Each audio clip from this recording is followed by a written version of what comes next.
Hello everybody, welcome back. Be sure to smash the like button, comment on these videos. I read all the comments and I love responding to you. Share these videos. And of course, if you haven't already done so, be sure to subscribe so you can check out all the content.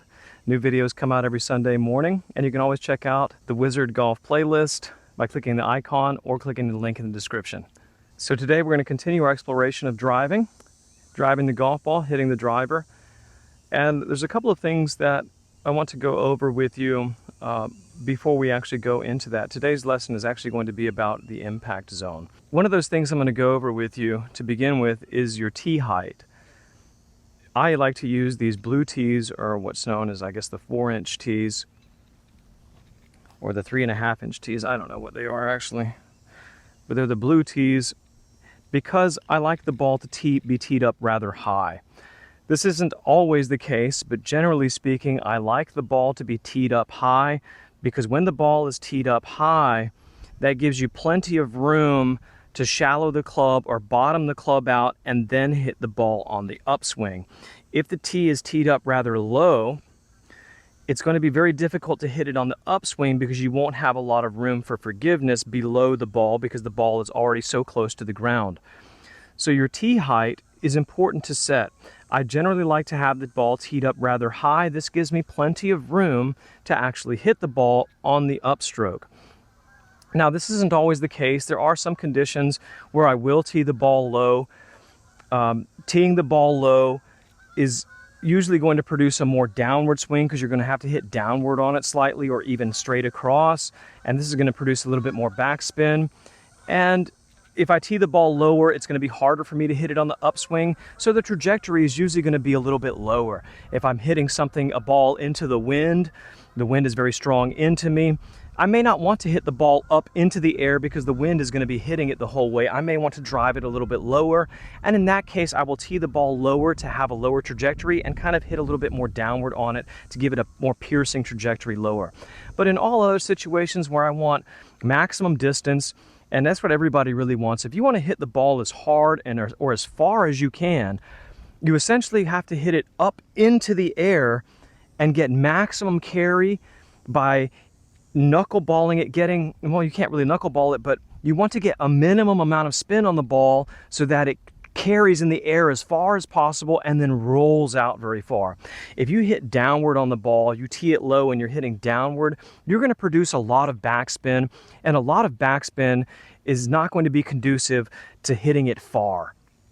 So if you want to hit it far, I recommend trying to tee it up a little bit higher than you may normally do so that you can get up under the ball and hit it on the upstroke. A little bit more on the tee height here. You definitely want the ball, as you tee it up, if you're trying to get your maximum distance, as we talked about, you're trying to hit it on the upswing, you want the ball above, slightly, at least half the ball above the club face. That's going to give you plenty of room to get up into the ball.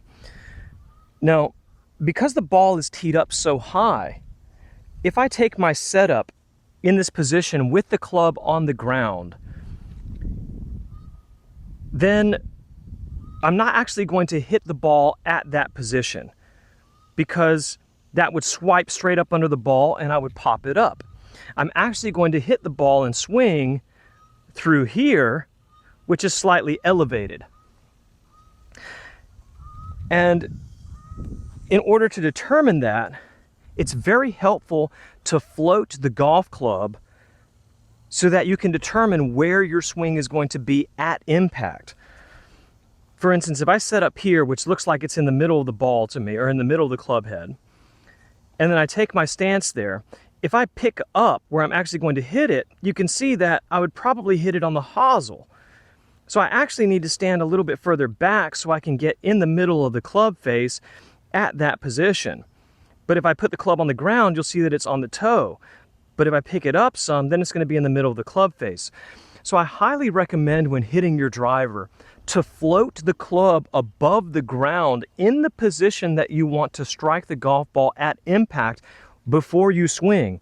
In other words, to take your swing from this position, floating the club, and not from the ground.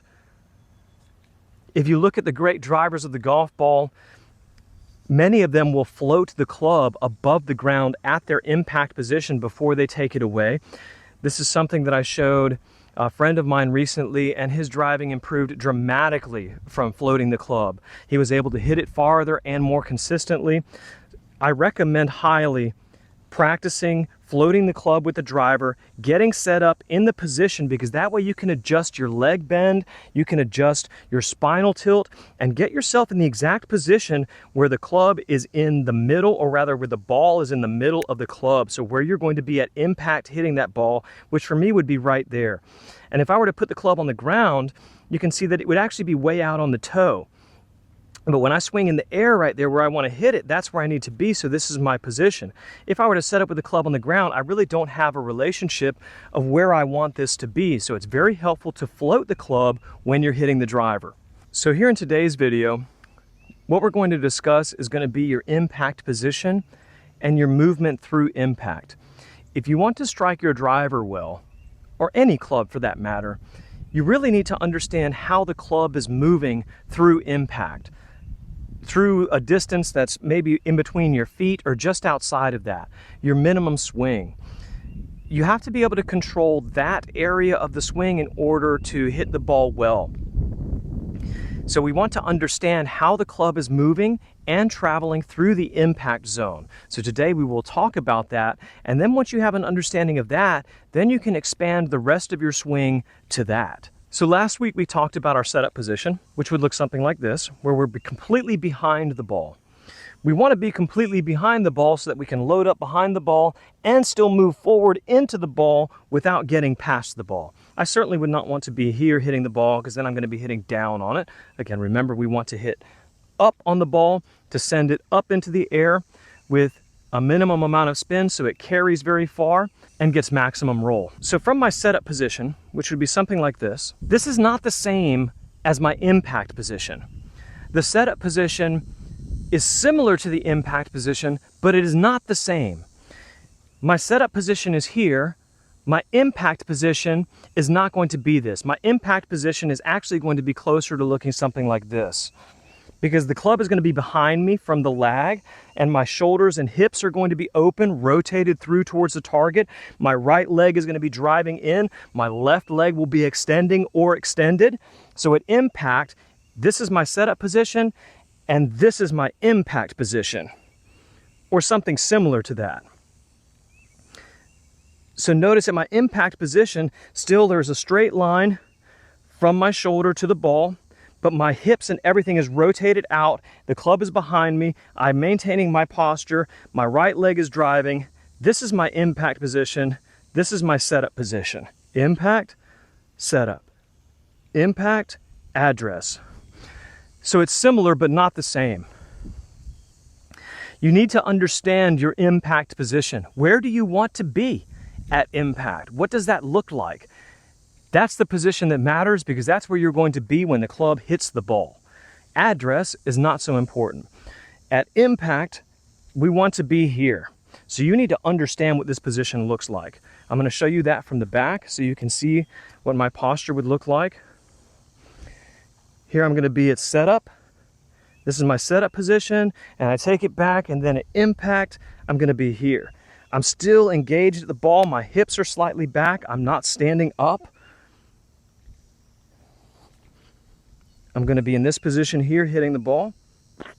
So that's my impact position. Okay. From that impact position, from there, it will be helpful for you to understand how the club is going to move through impact. If you want to hit your driver far, you need to be hitting the ball with a square-ish club face, as square as possible, and with a relatively straight path. If your path is not straight through the ball, or relatively straight, or if the face is not square, you're going to be giving the club a glancing, or you're going to be giving the ball a glancing blow. And a glancing swiping blow is not going to be nearly as hard as an impactful square blow. If you think about driving a nail with a hammer, in order to really drive the nail down into the wood, you have to hit it square, where the hammer meets the nail as perpendicular as possible, and you drive through the ball or through the nail into it, so the mass of the hammer hits the nail and drives it into the wood. The golf ball is no different. We want to be able to use the mass of our body and the speed of the club head to hit that ball so that we approach it and hit it square and flush so it compresses the golf ball and then takes off. Compression doesn't happen from holding your hands forward or any of that. Compression happens from meeting the ball with a relatively square, straight path and the club face square to that path. When you meet it flush and square, that's what's going to compress the golf ball and allow it to fly off and to transfer maximum energy into the ball. In other words, to transfer the most amount of energy from your body and your movement into the club head and then into the ball, we need the path to be relatively straight and we need the club head to be relatively straight to that path. That will maximize what we've done in our body so that it's transferred into the golf ball. Anything less than that is going to be less energy. This is going to be an ideal situation, of course, so we're just trying to approach the ideal or the perfection of that. It's going to be very difficult to actually have a completely straight path with a completely square face, but we can get pretty close. So in order to do that, you want to understand how you're moving through impact in a small way, just from here to here. As you notice how I move through there, the club is not rotating open any. My arms are not rotating any. I'm hitting it with the mass of my body. So from impact, which would be here for me, I can rotate back and understand how am I going to drive this club through impact so that it's square at that point. So just little small swings. And this is why we learned the small swings first, the pitch swings, the chip swings, because this is what this is. A driver swing is a pitch swing, but we add to it. But from here to here, it is a pitch swing. So if you can hit it flush from here, then you just add a little bit more to it and a little bit more power, and it's still, but from here to here, it's traveling and your body is moving the same way. So it's going like this. So you really want to understand how to move your body such that through impact, through the bottom of the swing, it's straight. So it goes here, and then it moves through the club, or moves through the ball, through the impact zones relatively straight. So from this position, which would be my impact position, I know that I can go like this, boom, and hit that ball up into the air.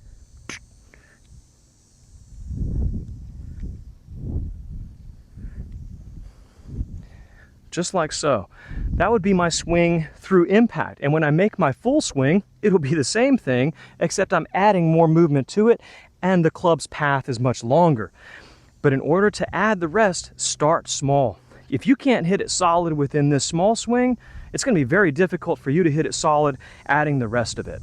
So first learn it from here within your impact zone, and then everything else will fall into place very nicely. Your impact position is going to involve a few key elements. At address, we do know we try to keep our shoulders, hips, and feet relatively parallel to our target. But at impact, we are open. Hips will be open, 45 degrees or more, or all the way facing the target. Shoulders will be open. Hips and shoulders will be driving towards the target, so your hips and your shoulders, your entire body is going to be open, facing the target or somewhere close to it.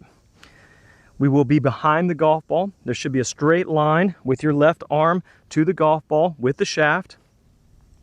Right leg is starting to come, heel is starting to come up. You can also keep your right foot on the ground, but I like to drive my legs into the golf ball and use my lower body quite a bit. You know that. So left leg will be extending, right leg will be coming in, shoulders will be open. Left hip is going to be going backwards and up so that you can maintain your posture. The tendency to hitting the ball is when we come back into the ball, we might be in good posture here. When we come into the ball is to stand up and hump the ball. I say hump the ball, but where we extend, we straighten up, we lose our posture. This is very challenging. It's very challenging to swing and to maintain this posture as you come down. But in order to do that, think about driving, keeping this left hip back as you come through.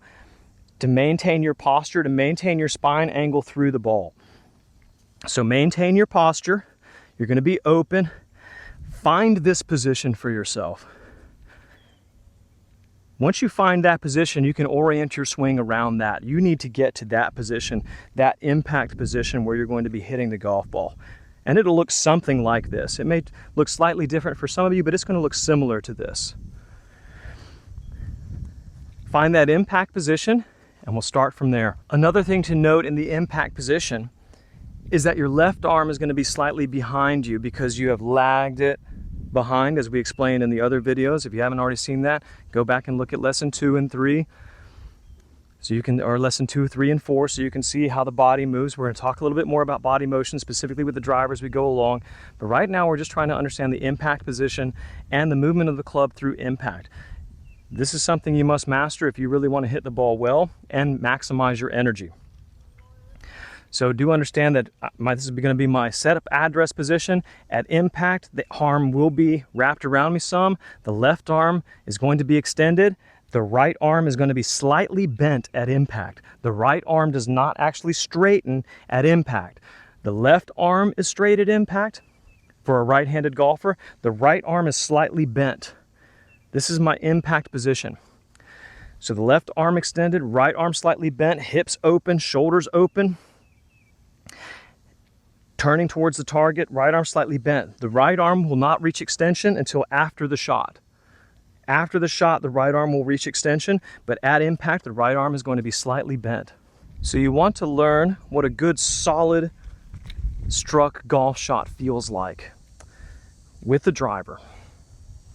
And we're going to do that from starting from the impact position and then adding movements backwards and forwards, moving the club so that you are not twisting the club and you're trying to maintain the face square, straight, kind of like a putt.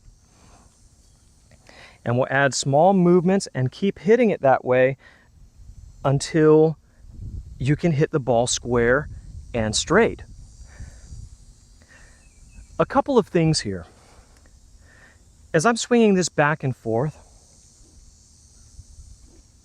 notice that you see the club releasing here at the bottom of my swing. In order to get that club to release, I am not throwing my hands at the ball like this. Rather, what I'm doing is applying the brakes to my rotation, and then the club unhinges by itself. Because I'm coming down, the inertia of the club, and once I stop, then the club can catch up to me and square up the club face. I know many golfers slice the ball when you first get started because you want to chop the ball, and you're essentially cutting across the ball. The ball is being swiped like this with an open club face, and it causes the ball to loop left to right or slice. If you want to eliminate a slice, you need to meet the ball with a square club face. You want to meet the ball where the club face is square like this. Most times, I find that slicers have two problems. First of all, they come over the top, and the hands are way too far out in front, and the club face is left flared open. When you practice golf, you're really trying to time your release. You want the release to be such that this club squares through impact and not before after. I'm going to make some small swings here so you can see this club face. You can see there, I'm applying the brakes, or attempting to apply the brakes to stop my upper body rotation, and essentially I'm pausing at my impact position. If I go back and pause at my impact position, the club will follow me and return to that point. Do you see? So when I come back and I move back to my impact position, the club follows me and then slaps the ball. If I were to continue moving through the ball, the club face would be lagging way behind me, and the club would be wide open and the ball would go way to the right. I must allow the club to pass me at the bottom, and in order to do that, you have to slow down, decelerate, or brake the upper body, lower body rotation such that the club will finally catch up and reach maximum acceleration through the ball and not past the ball. You can tell this when you swing. If you swing and your wish happens up here after the shot, that means the club is reaching maximum acceleration through here. That means the club is reaching its maximum velocity through here. We want the maximum velocity to be at the ball, at the bottom of the swing, not after the ball, but at the ball. And in order to do that, your whoosh needs to sound like this. You see, that whoosh happened at the bottom of my swing and not at the top of my swing or past the ball over here. Sometimes we swing like this and the whoosh happens somewhere over here after the ball. You can practice this by turning the club upside down and getting that whoosh to happen down here at the ball. The closer you can get that whoosh to happening at your impact spot, the more energy you're going to have into the golf ball. That being said, if your break is too late and your hands are in front of the club face is going to be wide open, the shot is going to go to the right and have left to right or slice spin. Conversely, if you break too early, then the club is going to be traveling across this way, the club is going to close down, and this will cause the ball to go left. So you have to, through practice, you determine where is that place that I can slow down and allow the club to release such that it hits the ball squarely. For me, mentally, it feels like when my hands get somewhere close to my right thigh, my right pocket, somewhere in this area, I know that's the place where I need to stop slowing down so that the club face will square up to the ball. If I wait too late, then the club face is open. I can never get to that point because we get to this point and then the club finishes off with us as we rotate and squares up in the club face. So you have to practice this for yourself. If you have a problem with slicing or the club face being very open, it is very likely that you are pulling your hands through the club or through the ball, through your impact position in your swing way ahead of the club, so it's way behind. Allow the club to catch up by stopping. And once you stop, the club face will catch up and square up. And you can practice where you stop and you will see where the club starts squaring up a little bit better. This will definitely help you square up the club face more so that you can hit the ball straighter. Once you square up the club face and you notice that the ball is either going right or left, then this is going to be a path issue. If you square the club face up with an outside in path, the ball is going to go left. And if you square the club face up with an in to out path, then the ball is going to tend to go right. You get to determine all of these things, but you definitely want the club face to be square. And you can practice squaring the club face by applying the brakes in your swing and allowing the club face to release. Now understand that this is a driver. So this thing is very long. If you see it, I hold this away from me, you know, it's 45 inches long. It's almost 4 feet long, plus the length of my arm. This thing's like 6.5 feet away from my face. So when I swing this and I allow it to unhinge, it takes it quite some time to be able to square up. You see, and when we're swinging, it's easy just to pull the handle down and leave the face wide open. It's much more difficult to be patient and allow the club face to square as we stop our braking and allow the club face to square up and hit the ball. So I'm going to demonstrate a pretty good practice routine that you can use to start hitting balls and finding out your impact zone and your position through impact and getting the club face square and feeling what a good solid lick feels like with a small swing. To do this, find your impact position. Sometimes I like to think that, how would you be if you were going to, chop a tree down horizontally? I mean, I'm not going to be like this. It's like slinging a frisbee. You're going to be rotated through and slinging it, and it's going to be like this. That position, that's your impact position. And so you can bring that down to the ball and set yourself up like that. Once you have that, then you can orient your swing around that. And what you're going to want to do is, once you have that position, is just start going back and forth. Remember, letting your body flow, and really think about pausing, hitting the stop, hitting the pause button with your body at impact, and notice how it essentially feels like the grip is going to be moving backwards. You're stopping and moving the grip in the opposite direction that the club is going, and that's going to cause the club to flip around and hit the ball. Once you feel that, then apply that to the golf ball itself. So I'm going to hit a few here with a very small swing so you can see what this is going to look like. Just a very small swing here through the impact zone so you can see how much power you can generate just with a small flip here. You see, I did not hit that very well, but that had a lot of slap to it, and that ball probably carried, I don't know, at least 175, 80 yards. I'll try it again. I'll get in a little bit better position so we can send it up in the air a little bit more. Boom. You see, that's a little chippy swing there, but that ball is flying. That's carrying at least 200 yards there. And if you see that I'm able to hit it that far, I know you gentlemen and women that are watching this, I know you know that you can swing it faster than what I'm swinging it there with a little itty bitty swing. I know you know that. So if I can do it, I know you realize that you can too. And the way that I'm doing that is I'm taking it back, and then I'm applying the brakes and getting firm in my position, solid and strong, applying my mass and letting the club, stopping at this position and allowing the club to flip into the back of the ball, to unleash there, to unload, to unhinge at the back of the ball. I'm going to show you a couple more here.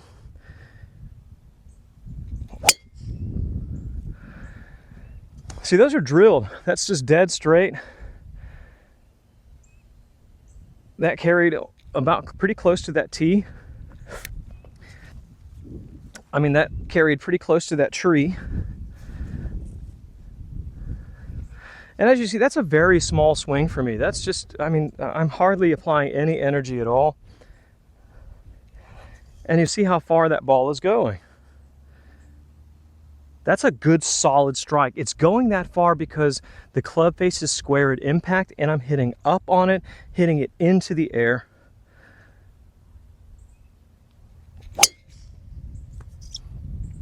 I applied a little bit more energy on that one. That one's probably going to carry a good 220.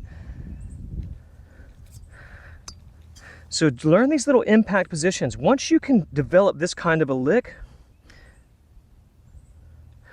then you can add to that. But fundamentally, you have to be able to hit it through here first. I'm going to do an even smaller swing on this one. Just like this, maybe 150 yard carry or so. See, that's nothing, but that ball right there, that at least flew 170 yards there and was penetrating and is going to roll another 20 or 30. So there you have it for today. Some tips on how to get started on hitting the ball longer, straighter, better, more solid, getting your compression rate up so that you can meet that 1.5 target, 1.49, getting closer and closer to that to transfer maximum energy into the golf ball. And we're going to continue next week. Hope you guys enjoyed it. I love you all. Remember, you can look at 2 videos here and subscribe here. Until next time.